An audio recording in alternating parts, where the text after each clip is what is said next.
Primera a los Corintios, capítulo 13.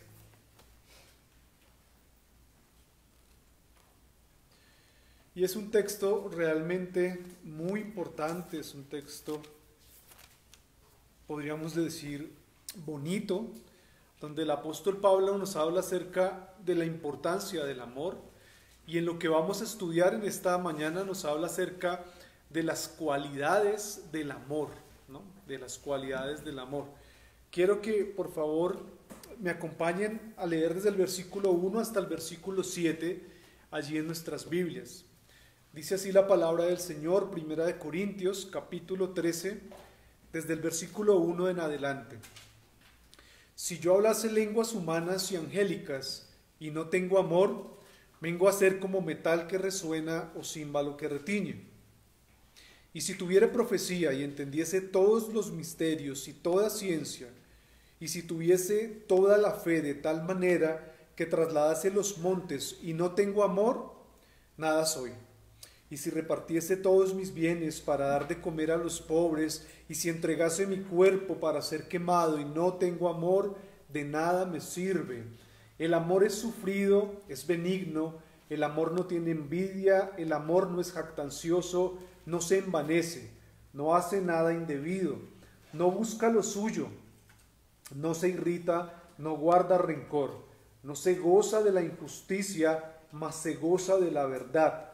Todo lo sufre, todo lo cree, todo lo espera, todo lo soporta. Amén. Amén. Bien, el apóstol Pablo en el capítulo 12, 13 y 14, como hemos visto, habla acerca de los dones y de la importancia de administrar bien los dones al interior de la iglesia para la edificación de la iglesia.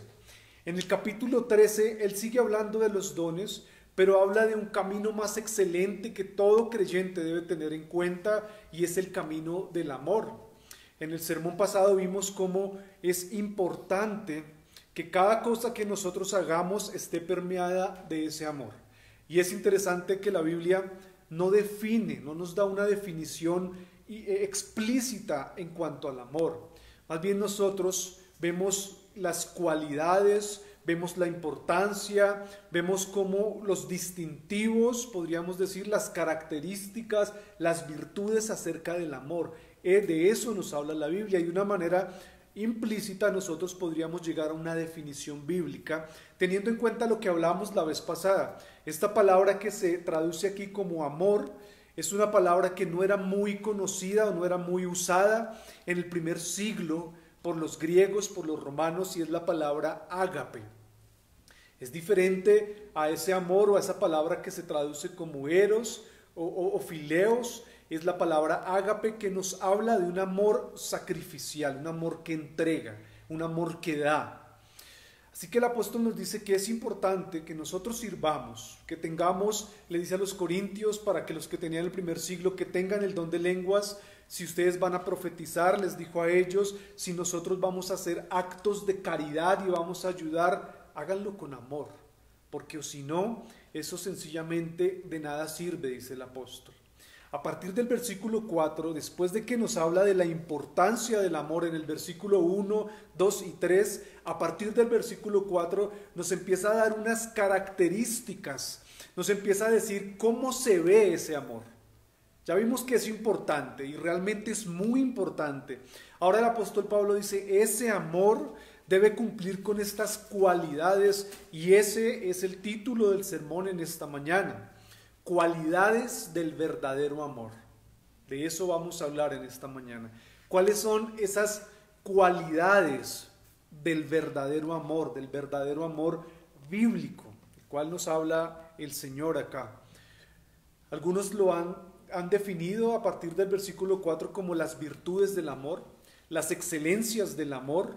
Algunos han hablado de las propiedades del amor, y es que realmente nosotros encontramos a partir del versículo 4 un listado de 15 cualidades, 15 formas en las cuales se ve el amor.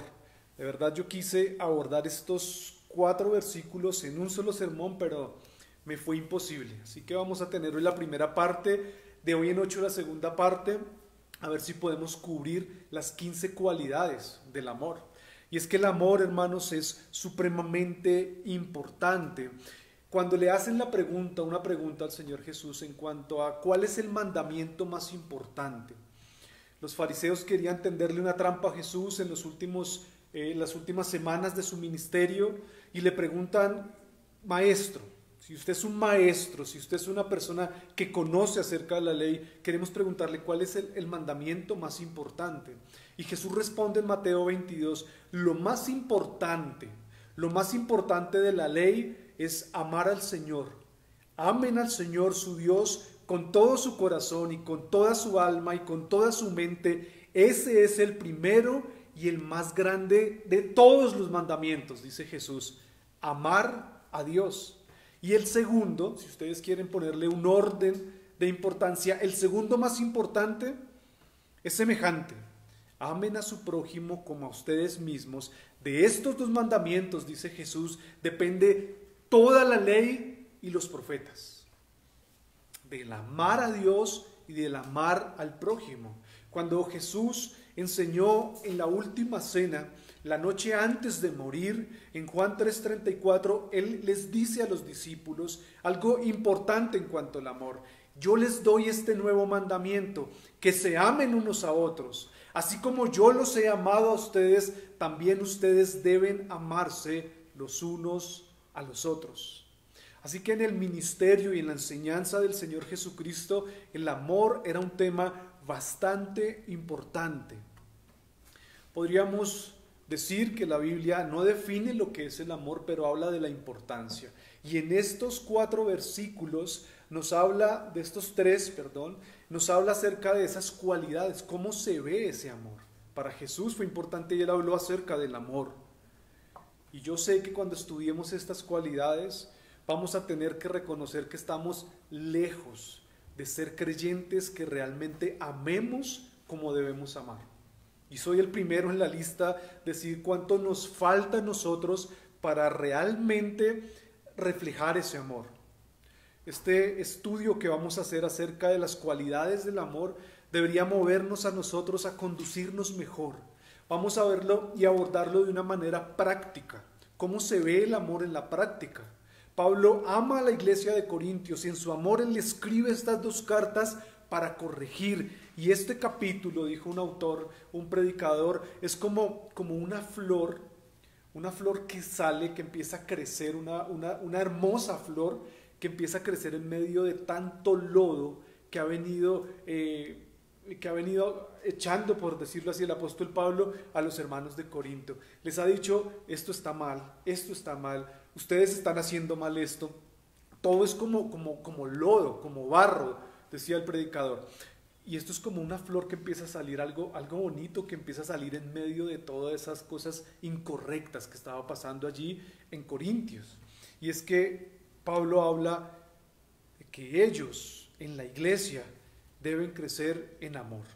Recuerden que era una iglesia muy dotada, una iglesia que estaba llena de personas que tenían dones importantes, el don de lenguas, el don de profecía, pero no se estaban amando. Así que esto es muy importante, y cuando yo pensaba en nosotros como iglesia, yo creo que esto es muy importante para nosotros como iglesia, poder meditar, poder acampar durante estos domingos en estos versículos que vamos a estar estudiando en cuanto al amor. Así que a manera de introducción voy a dejarlo hasta ahí para empezar ya entonces a estudiar cada una de estas cualidades, y vamos a empezar con la primera cualidad, con el primer distintivo del amor. Dice el versículo 4 de 1 de Corintios 13, el amor es sufrido. Algunas versiones lo traducen como paciente. La Biblia de las Américas lo traduce como que el amor es paciente, y yo creo que esa traducción hace un poco más de justicia a la palabra que aparece en griego. El amor es sufrido, el amor es paciente. Ese amor sufrido, ese amor que aprende a sufrir, es un amor que nos lleva a ser pacientes. Ahora, no se refiere a una paciencia, a la paciencia que nosotros desarrollamos en las circunstancias adversas. ¿Han visto? Si ustedes buscan la definición en el diccionario acerca de paciencia, el diccionario dice que la paciencia es la virtud que nos ayuda a soportar momentos difíciles. Esta clase de paciencia, esta palabra que se usa acá para definir el amor o para hablar de la cualidad del amor, no es una palabra que se use para hablar de la paciencia en cuanto a las circunstancias.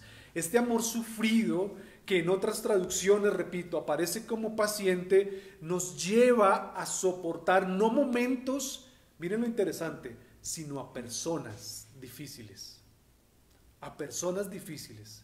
Entonces vemos que el amor sufrido es esa virtud, es esa gracia que Dios nos da para ayudar y para soportar a las personas que muchas veces son difíciles para nosotros. Así que la virtud de ser paciente con las personas es esa virtud que no le hace mal a aquel que me ha querido hacer mal a mí. Ese amor sufrido nunca se venga. Aunque yo tenga la oportunidad de vengarme, no lo hago. ¿Saben por qué? Porque he aprendido a amar de una manera paciente. Soy paciente para con esa persona que me hizo daño. No es el amor que yo le doy a la persona que a mí me ama. Tampoco habla de eso. Es el amor que yo le doy a la persona que me ha hecho algo malo. A esa persona que no me cae muy bien. Que llego los domingos a la iglesia y no siempre me saluda de la mejor manera. Que he intentado acercarme a esa persona, pero es una persona difícil. El amor es paciente para con esa clase de personas. Y es interesante que Pablo hable acerca de esta clase de amor sufrido, amor paciente, porque para los griegos y para los romanos eso no era una virtud. La paciencia y el amar a las personas que le habían hecho algo malo no era un motivo de virtud, era un motivo de debilidad. Para los griegos, si alguien le hacía algo malo a otra persona, ellos esperaban que esa otra persona se desquitara y de esa manera mostrar que también era valiente. Así que ellos veían como una virtud tomar la venganza en sus manos. Para ellos eso era una virtud. Para ellos eso era un sinónimo de admiración. Ah, ¿lo ven? Esta persona no es boba. Esta persona no es tonta. Esta persona que... Perdón. Esta persona es una persona que se ha podido desquitar, por decirlo de esta manera. Pero Pablo dice, el verdadero amor no hace esto. El verdadero amor, el amor bíblico, hermanos, nunca se venga. No quiere desquitarse. Y esto era nuevo para los griegos, esto era nuevo para los romanos. Este amor se podría definir como una paciencia larga por los hermanos, como que es una paciencia que dura, y yo voy a dejar que esa paciencia dure con aquellas personas, repito, que son difíciles. Hermanos, y ese es el amor con el cual Dios nos ha amado a nosotros. Dice Romanos capítulo 2, versículo 4, o ustedes, dice el apóstol, menosprecian las riquezas de la benignidad perdón, y de la paciencia de Dios, ignorando que su benignidad nos guía al arrepentimiento. Miren lo que dice el apóstol Pablo. Ustedes menosprecian el amor y la paciencia con la cual Dios ha tenido con ustedes. Cristo fue paciente y amó de una manera paciente a todos sus discípulos, a los discípulos torpes. Hermanos, ¿cómo seríamos nosotros si nosotros amáramos con este amor paciente? ¿Cómo sería nuestro hogar? Perdón. Si nosotros nos quisiéramos con este amor paciente. ¿Ha visto cómo el esposo y la esposa hay veces se quiere desquitar? ¿Se quiere vengar? Si el esposo hace algo, ella se quiere desquitar de alguna manera, para que aprenda. Eso es lo que nosotros decimos a veces. O el esposo quiere hacer algo, gracias, quiere hacer algo por la esposa o contra la esposa para desquitarse. Y hay veces en el matrimonio somos sutiles para hacer eso. ¿Y cuál es el argumento que nosotros tenemos? Es también para que la persona aprenda, se desquita. Pero ¿sabe qué hay detrás de esa motivación en el corazón? Venganza. Yo me quiero vengar de la persona. ¿Cómo serían nuestros hogares si nosotros amáramos con este amor sufrido? Que a pesar de que la otra persona hace algo contra mí, yo soporto, yo sufro y amo de una manera paciente. ¿Cómo sería nuestra iglesia si no tuviéramos ese espíritu de venganza y de desquitarnos los unos contra los otros? La paciencia. Este amor es paciente, hermanos. Este amor nos lleva a sufrir de una manera paciente por aquel hermano, por aquella persona que es un poco difícil. La paciencia. Dios nos ha amado con mucha paciencia, hermanos. Dios es paciente. Escuché la historia de un ateo famoso unos años atrás, un ateo que hablaba mal en contra de Dios, un ateo que realmente estaba en contra de todo lo que tuviera que ver con Dios y los designios de Dios, y él en una conferencia dijo de una manera arrogante: le voy a dar 5 minutos a Dios, dijo el ateo, y alzó su reloj y dijo: le voy a dar 5 minutos para que Dios me mate, dijo él, por todo lo que yo he dicho en contra de él. Y se quedó ahí en el auditorio y se quedó en su conferencia y esperó los 5 minutos. Y dijo: ¿lo ven? ¿Dónde está Dios? 5 minutos les di, y si era tan poderoso, él me hubiera podido matar de una. Y ahí acabó su disertación, su conferencia. Unos hermanos que escucharon de esta conferencia fueron a hablar con un pastor de la misma ciudad. Y le dijeron: pastor, ¿escuchó lo que dijo este ateo? Le dio 5 minutos a Dios para que lo matara ahí en el auditorio, y él dijo: ¿lo ven? Dios no es tan poderoso como parece. A lo que el pastor respondió: ¿acaso este ateo piensa que va a agotar la paciencia de Dios en 5 minutos? Dios es paciente. Y este pastor estaba diciendo: Dios le va a quitar la vida, pero no en 5 minutos. Dios es paciente y Él va a esperar. Él va a esperar. Dios es paciente y está dispuesto a retener el castigo de los que pecan por algún periodo. Él está dispuesto a retener el castigo de los que pecan por algún periodo. Dios nos ha amado con paciencia. Ahora, nosotros tenemos que preguntarnos frente a este amor paciente, sufrido, este amor, como dice el apóstol Pablo, que espera. ¿Cómo nos relacionamos con aquellas personas, hermanos, que son difíciles? Con aquellas personas que no cumplen nuestras expectativas. ¿Cómo nos relacionamos con esa clase de personas? ¿Cómo reacciono cuando las personas cometen errores y por causa de esos errores que muchas veces salimos dañados, muchas veces salimos afectados, o muchas veces menospreciamos a esas personas? Son personas tontas, si yo lo hubiera hecho mejor. Y muchas veces, ¿saben qué pasa cuando yo no amo con este amor paciente? Yo tiendo a resentirme, empiezo a enojarme contra esa persona, me resiento contra esa persona. Dice el apóstol: el verdadero amor es un amor sufrido, es un amor paciente. Hermanos, anoche estábamos hablando con mi esposa y con mi mamá de una tía que falleció hace varios años atrás. Y recuerdo que la tía que falleció hace años atrás, era una hermana de mi mamá, fue la primera creyente en nuestra familia. Y estábamos acordándonos, y me acordé cuando yo tenía más o menos 14 o 15 años y estaba metido en tantos problemas. Ella me predicó el evangelio. Ella me llevó a una iglesia pequeñita allá en el barrio, yo me acuerdo. Y yo fui a la iglesia un par de veces y nunca más volví, y ella nos predicaba el evangelio, nos hablaba del evangelio. Lamentablemente o afortunadamente ella ya falleció y debe estar con el Señor, pero ella nos predicaba. Y yo me acuerdo que duré ese tiempo allí, pero no quería nada de Dios. El Señor tenía un propósito, el Señor tenía un plan, pero Dios fue paciente. Ese no era el tiempo que tenía para mí. Pasaron bastantes años, me metí en muchos problemas en mi juventud, en mi adolescencia, hasta que Dios, de una manera misericordiosa, me trajo una vez a sus pies. Pero Él esperó.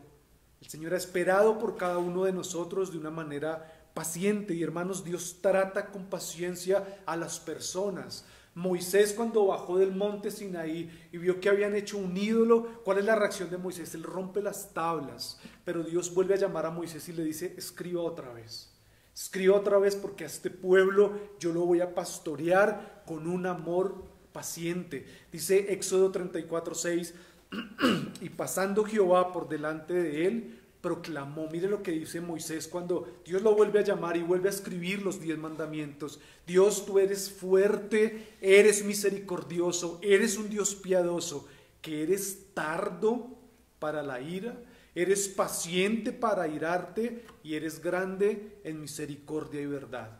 Tú guardas la misericordia a millares y perdonas la iniquidad, la rebelión y el pecado. Tú eres un Dios justo que de ningún modo tendrá por inocente al malvado.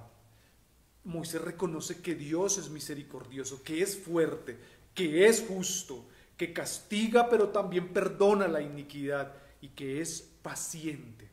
Con esa clase de amor es que Dios nos ha amado. Dice el Salmo 103:8, misericordioso y clemente es Jehová, lento para la ira y grande en misericordia, paciente para airarse, pero es grande en misericordia. Se parece a nosotros ese amor, ¿no? Somos lentos para airarnos. Algunos hablan acerca de su temperamento, su forma de ser, como que son unos fosforitos, ¿no? Y se airan, se enojan tan rápido con las cosas. Incluso Santiago habla de la paciencia. Dice, miren ustedes y tengan por bienaventurados a los que sufrieron, dice Santiago. Acuérdense, ustedes han escuchado, dice, de la paciencia de Job. Terminamos de leer Job en la lectura que estamos haciendo, y uno ve a los amigos de Job cómo lo acusan, cómo lo atacan, y Job de una manera amorosa y paciente soporta. Esa es la clase de amor. Dice Santiago, ustedes escucharon en Santiago 5:11 esa paciencia de Job. ¿Han visto el resultado del proceder del Señor? Que el Señor es muy compasivo y misericordioso. Hermanos, la paciencia que habla acá nos lleva a soportar a otros, incluso cuando nos hieren, incluso cuando nos traicionan. Es esa clase de amor. Podemos ver que Cristo amó de esta manera a sus discípulos. Sus discípulos lo traicionaron en el momento, no sé, tengo algo en la garganta, pero ya estoy bien, en el momento más difícil de la vida de Jesús, en el momento más difícil del ministerio de Jesús, las personas más cercanas lo abandonaron. Usted ha pensado o ha escuchado o ha hablado usted en algún momento, ha comentado que si esta ofensa me la hubiera hecho otra persona no me hubiera importado, pero me la hizo una persona cercana, entonces me afecta más. A Jesús se le hicieron las personas más cercanas, sus discípulos lo abandonaron. Pedro traiciona al Señor Jesús y maldice y lo niega con maldición, dice la tercera vez, maldita sea, yo no conozco a ese tal Jesús, dice Pedro. Lo niega y lo traiciona de una manera vil. Y Jesús ama a sus discípulos de una manera paciente. ¿Cómo restaura Jesús a sus discípulos? ¿Recuerdan? ¿Cómo restaura Jesús a Pedro? Jesús resucita, ellos ya habían perdido la esperanza, vuelven a pescar, vuelven a sus trabajos anteriores, esto de predicar como que ya no es lo mío, vuelven a las cosas de antes. Y Jesús se les aparece y les dice desde la orilla, ellos están allá pescando y Jesús les dice, hijitos,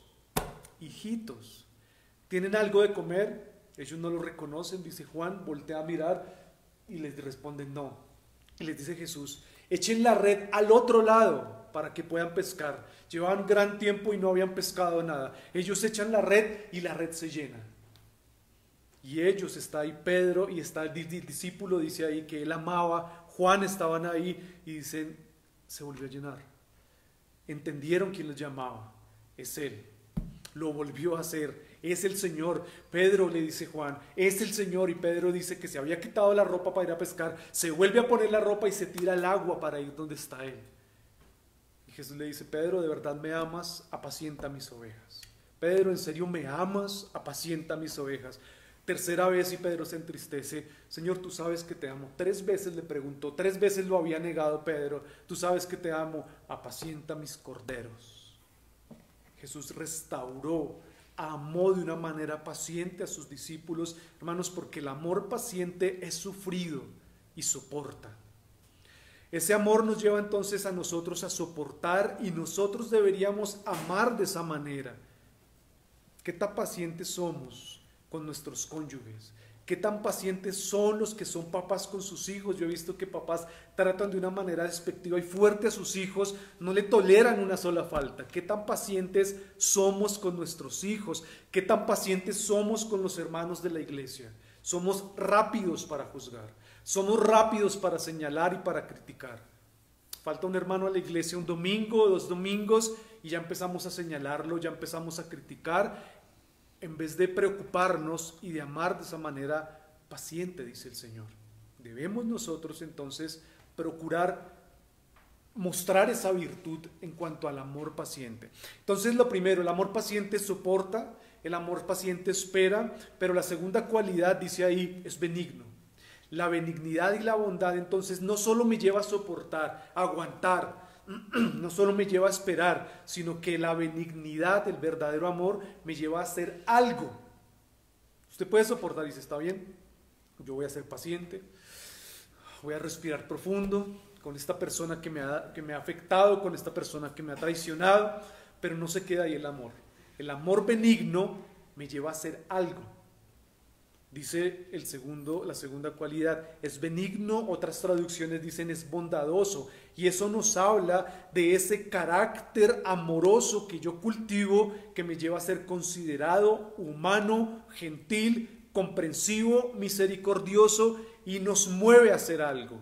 Esta bondad nos mueve a hacer cosas útiles por aquellas personas que nos han querido dañar, no por los que me caen bien solamente. Es fácil nosotros amar, hacer cosas útiles por aquellas personas que nos han amado. Si a mí me dieron un buen regalo de diciembre, entonces cuando cumpla años esa persona que me dio, pues yo le voy a dar un buen regalo también. Y eso es fácil. Dice el Señor, eso lo hacen los impíos. Eso lo hacen las personas que no conocen de Dios. Pero el amor benigno, el amor bondadoso, nos lleva entonces a hacer cosas útiles por aquellas personas que nos han querido dañar o por aquellas personas que no representan nada importante para nosotros. Hermanos, Dios es benigno y Él hace cosas buenas para con todas las personas. Es increíble.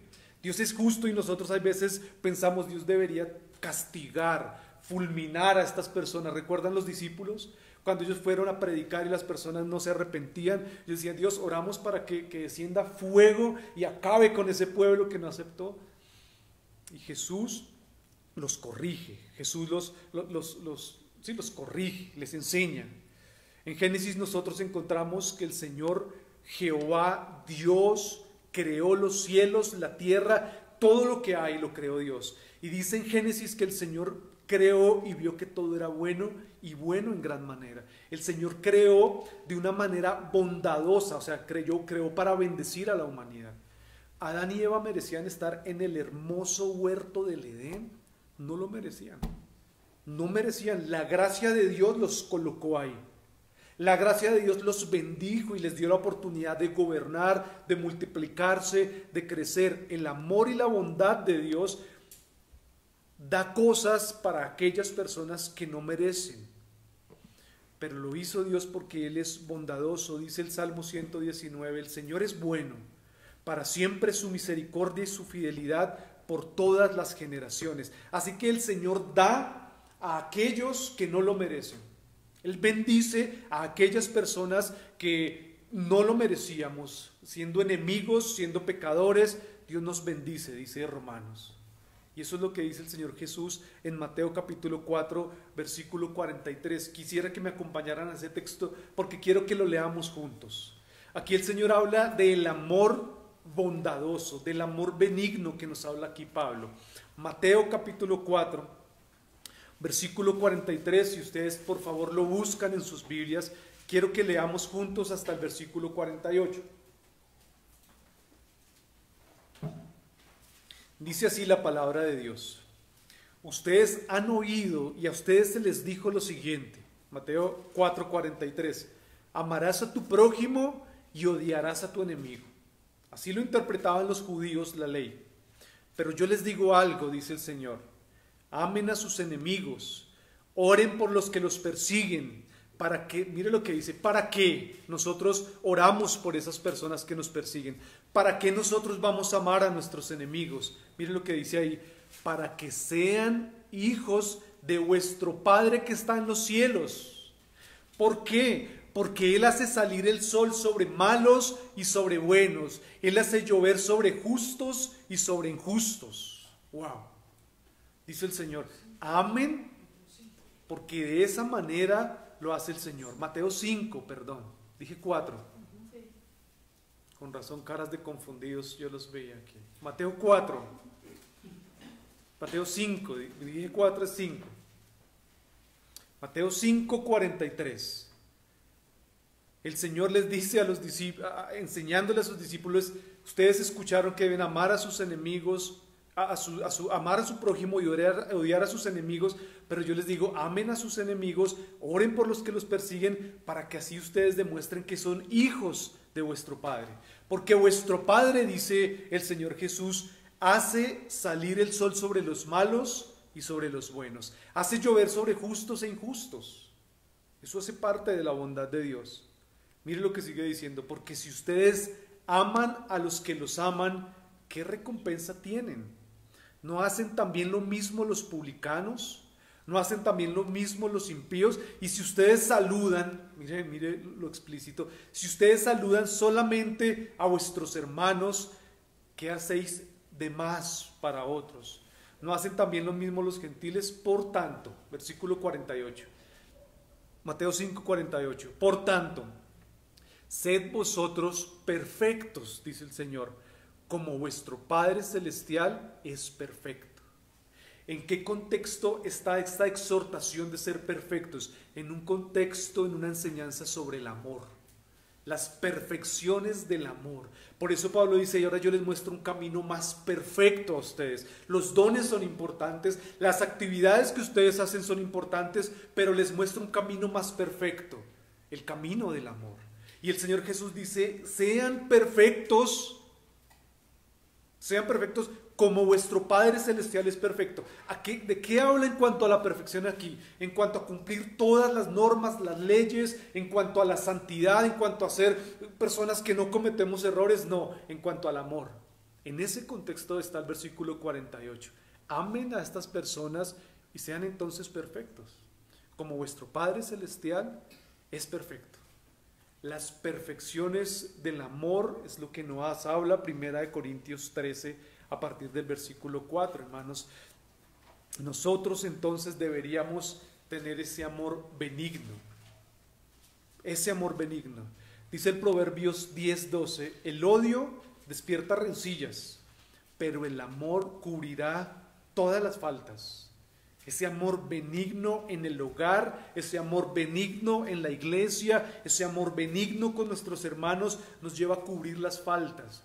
No a tapar los errores, a eso no se refiere, sino a cubrir, a esperar que la persona pueda ir mejorando en las cosas.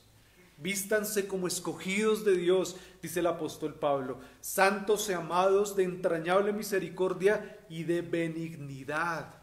Los santos deberían ser personas benignas, humildes, mansas, llenas de paciencia. Colosenses 3:12.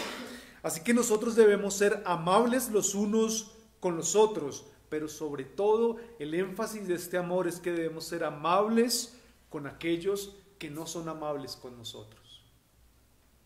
Yo debo ser amable con mi esposa, aunque mi esposa no sea amable en ciertos momentos. Mi esposa debería ser amable conmigo, aunque yo no sea amable en algunos momentos. Ese amor benigno nos lleva a ser considerados los unos por los otros. El papá debería ser considerado con sus hijos y debería ser amable, sentarse con sus hijos, hacer las tareas, sentarse con su familia, estudiar la Biblia, hacer un devocional de una manera benigna. Hace algo. Pastor, pero es que me dijo alguna vez un esposo a mí, yo llego a la casa y a veces ni me atienden en la casa, me hacen mala cara. Entonces yo también me pongo serio a ver si, ¿quién cede primero? Eso no es la clase del amor que dice la palabra. El amor devuelve bondad cuando he recibido maldad. El amor le hacen algo malo y él devuelve algo bueno. El amor es bondadoso y hace cosas buenas a favor de otros, se sacrifica a favor de otros. Tercero, así que hemos visto que el amor es sufrido, el amor es benigno, pero el amor tampoco tiene envidia, dice el apóstol. Lo tercero, el amor tampoco tiene envidia. Esa palabra envidia también se puede traducir como celos. El amor no es celoso. El problema de la envidia en un creyente, hermanos, es un problema realmente serio y es algo que hace mucho daño. Meditando en esto es que yo quise detenerme, realmente pensé hacer un sermón de 1 Corintios 13, son 13 capítulos, pero meditando en esto encontré buen contenido, buen material, es que yo quise, no, meditemos en uno por uno y profundicemos un poquito nomás. Dice que el amor no tiene envidia, el amor no es celoso, y este pecado de la envidia en la vida de los creyentes, hermanos, sí que es dañino. Esta palabra significa, en el original, se usaba para referirse cuando algo hervía, o sea, está como calentándose y empieza a hervir, como que explota, hierve. A eso se refiere esa palabra, como que se acumula y se acumula, entonces hierve, y se podría definir como algo que es, o la persona que lo experimenta dolorosamente experimenta un deseo por los logros de otra persona. Así lo podríamos definir. Es una persona que dolorosamente experimenta un deseo por los logros de otra persona. A eso se refiere. La persona envidiosa es una persona que desea, pero hay dolor en ese deseo. No es un deseo sano, no es un deseo santo, hay dolores en ese deseo por los logros o por lo bien que le ha ido a otra persona. Hermanos, y los corintios eran hermanos envidiosos. Ellos anhelaban los dones que Dios le había dado a algunas personas y ellos envidiaban los dones visibles, los que se veían, porque envidiaban que ellos fueran vistos, por decirlo de esta manera.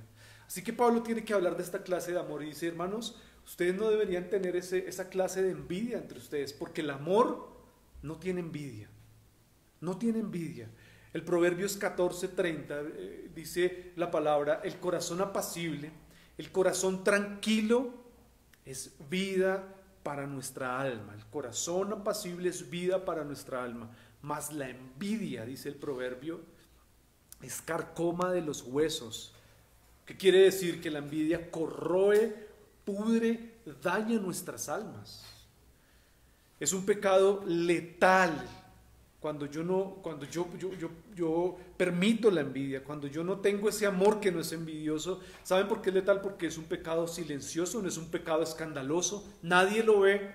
¿Cómo sé yo que mi hermano tiene envidia? Tal vez hizo una mirada, hizo un gesto, pero lo puedo dejar pasar. Pero la envidia es un pecado letal porque es silencioso, es un pecado, no es un pecado escandaloso, nadie lo ve.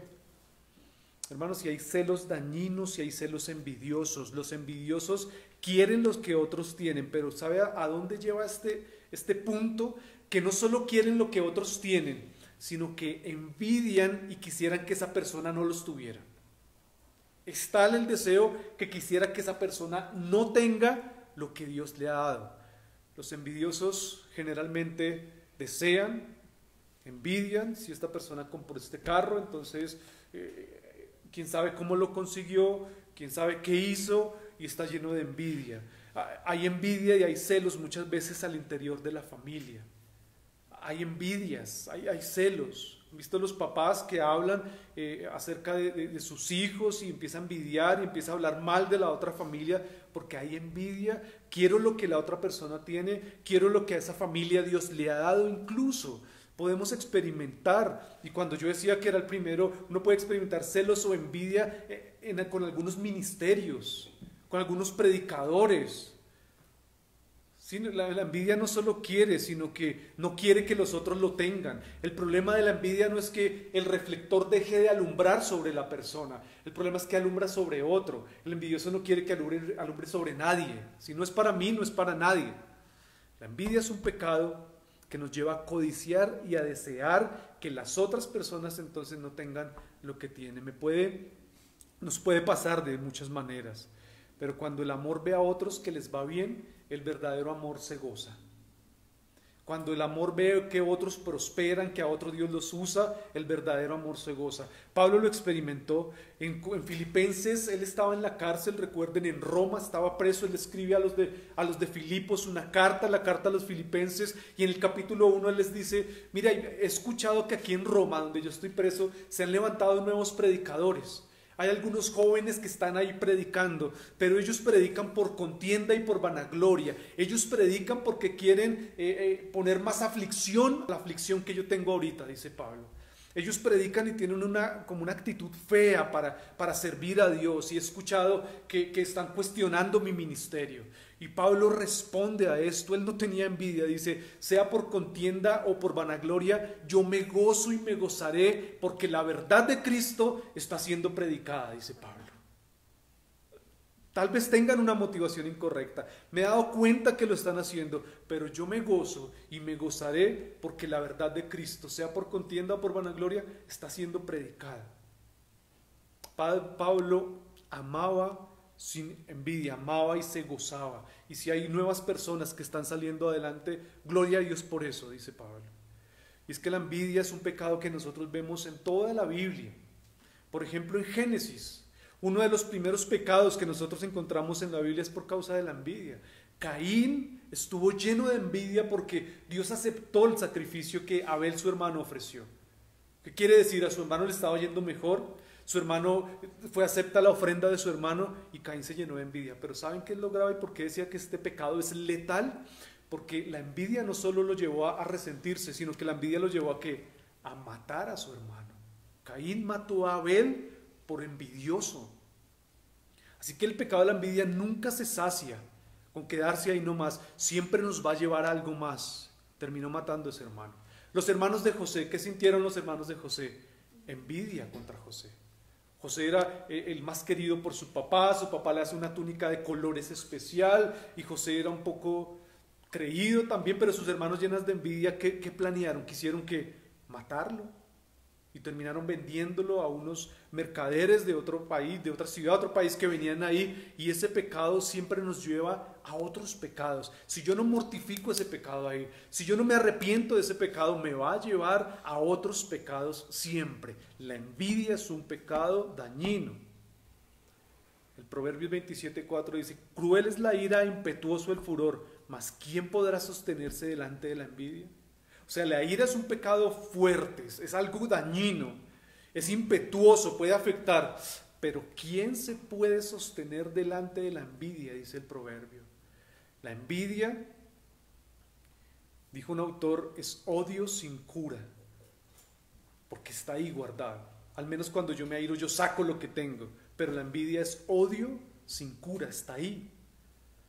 Por eso Santiago en el capítulo 3 habla acerca de la sabiduría de Dios y de la envidia. Él dice, ¿quién es sabio y entendido entre vosotros? Dice Santiago 3. Muestre por su buena conducta, por sus obras, que es sabio. Pero si ustedes tienen celos amargos, dice Santiago, si ustedes tienen envidia y hay contención entre sus corazones, entre ustedes, no se jacten ni mientan contra la verdad, porque esta sabiduría no es la que desciende de lo alto. Y mire lo que dice en cuanto a esa sabiduría mundana, envidiosa, de celos amargos. Esa sabiduría es terrenal, animal y diabólica, dice Santiago. Porque donde hay celos y hay contención, allí hay perturbación y toda obra perversa. Pero la sabiduría que es de lo alto es primeramente pura, después pacífica, amable, benigna, la misma palabra que estudiamos ahorita, y llena de misericordia. Llena de misericordia, hermanos. Saúl aborreció a David. El rey Saúl, el primer rey de Israel, tuvo envidia contra David, ¿recuerdan? Tuvo envidia hasta tal punto porque David, Dios lo usa, mata a Goliat, ahora viene y toca el arpa delante del rey, y cuando está Saúl y David allí entrando al pueblo, las mujeres cantan y dicen, Saúl mató a sus miles y David, ¿qué? A sus 10,000. Y Saúl empieza a llenarse de envidia, como que a este lo están exaltando más, como que a este le está yendo mejor. A tal punto llegó la envidia de Saúl que ¿qué hizo en un momento? Mientras David estaba tocando, Saúl cogió la lanza y se la tiró para matarlo. La envidia lo llevó a querer matar. Pero su hijo, por ejemplo, su hijo Jonatán, era el heredero al reino, pero él no tuvo envidia. ¿Qué dice que la Biblia? ¿Cuál fue la actitud de Jonatán con David? Dice que Jonatán amó a David. Ese es el amor. Jonatán amó a David. Así que el verdadero amor no tiene envidia, hermanos. El verdadero amor no es envidioso. Y debemos nosotros cuidarnos. ¿Cómo reacciono yo cuando a una persona le va mejor de lo que a mí me está yendo? Y yo me ponía en el caso, ¿cómo reacciono yo cuando otra persona viene y predica, empieza a enseñar? ¿Cómo reacciona? Yo hago esto, pero parece que aparece alguien que lo hace un poco mejor. ¿Me alegro porque a otros les va bien? ¿O empiezo yo en mi corazón a albergar eso? Debemos nosotros cuidarnos. Una buena prueba para nosotros es que Dios, para cuidarnos de este pecado, ¿saben qué va a hacer? Dios va a hacer que a otras personas les vaya mejor que a nosotros. Y debemos tener la actitud de Pablo, gloria a Dios por eso. Si se hace esto, se hace esto otro, que Cristo sea glorificado. ¿Cómo actuamos? Cuarto, vamos a adelantar porque ya se nos va a ir el tiempo. El amor no es jactancioso. Así que el amor no es sufrido, el amor es sufrido, perdón, el amor es benigno, el amor no tiene envidia, el amor no es jactancioso, el amor no quiere aparentar. Esa palabra jactancioso se puede traducir como presumido. El amor no presume, no es engreído. La persona jactanciosa le gusta hablar excesivamente de ella, le gusta hablar de sus cualidades, de los logros que ha tenido, pero el verdadero amor no se jacta, no es soberbio, no actúa con esa soberbia, no habla de una manera engreída, no usa su boca para hablar mucho de sus logros ni para exaltarse, más bien usa su boca para exaltar y hablar de los logros de otros. Se jactan, estas personas que no tienen este amor se jactan y quieren que todos lo sepan, quieren que todos sepan que le ha ido bien. La envidia es querer algo que otro tiene. Miren esta definición, la envidia es querer algo que otro tiene. La jactancia es mostrar lo mío para que otros lo vean y le den envidia. Esa es la diferencia. La envidia es que yo siento ese deseo porque a esta persona le ha ido bien. Pero la jactancia es que a mí me ha ido bien, ahora yo lo quiero mostrar, pero con una motivación incorrecta, para que otros sientan envidia. Quiero verme mejor que el otro porque me creo superior al otro. Mira, habían unos líderes de la iglesia donde yo iba antes que tenían este dicho y ellos lo decían constantemente. Cuando ellos escuchaban que alguna persona había hablado mal de ellos o con una persona, ellos decían, eso es pura envidia. Y había un comercial, si algunos se acuerdan, pronto de mi época, de mi generación, que decía, la envidia es mejor despertarla que sentirla. Había un comercial que sacaba eso y ellos decían esto, son envidiosos, pero la envidia es mejor despertarla que sentirla. Eso nos lo enseñaban a nosotros en ese lugar, pero alguien que piensa así, ¿saben qué? Puede ser un arrogante que se jacta y quiere hacer las cosas para que lo vean, quiere que miren cómo lo hace y qué bien lo hace, pero el amor no es jactancioso. El amor no quiere mostrar lo que hace, no se jacta, no presume, no aparenta. El amor quiere hacer sentir mejor al otro. Así yo sea muy bueno en lo que hago, yo quiero hacer sentir. Y era necesario que Pablo le hablara esto a los corintios. Los corintios eran presumidos, eran unos lucidos, querían que los vieran a ellos. Eso eran los corintios allí. Y en esto, hermanos, nosotros nos vemos muy tentados. Cuando nos va bien en algo, queremos que nos vean. Pero cuando tenemos fallas y errores, esas sí no las queremos mostrar mucho. Y esa es nuestra lucha. Con esto nosotros luchamos.